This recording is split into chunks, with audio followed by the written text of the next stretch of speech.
রাসূল সাল্লাল্লাহু আলাইহি সাল্লামের নাম মুহাম্মদ, এই নামটি কে রেখেছিল বলতে পারবেন? হ্যাঁ? রাসূল সাল্লাল্লাহু আলাইহি সাল্লামের নাম যে মুহাম্মদ, এই মুহাম্মদ নামটি কে রেখেছিল বলতে পারবেন? আমি কি? হ্যাঁ, আমার নাম নবী রাসূল। আপনার নাম না, আচ্ছা, মুহাম্মদ সাল্লাল্লাহু আলাইহি সাল্লামের নাম মুহাম্মদ, এটা কে রাখছিল?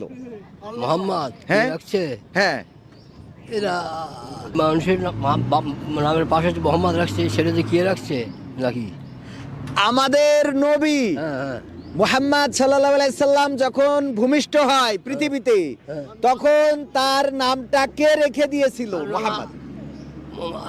আব্দুল মুত্তালিব ওনার দাদা নাম রেখেছে। ইয়েস, এই কথাটাই জিজ্ঞেস করতেছি, সেই ধরে আমার গলা ভেঙে গেছে, আজকে ওয়াজ করতে পারবো না আপনার জন্য। হ্যাঁ, দাদা আব্দুল মুত্তালিব নামটা রেখেছিল মুহাম্মদ। আলহামদুলিল্লাহ, আপনার উত্তর সঠিক, এর জন্য আমরা একটা কম্বল দেব।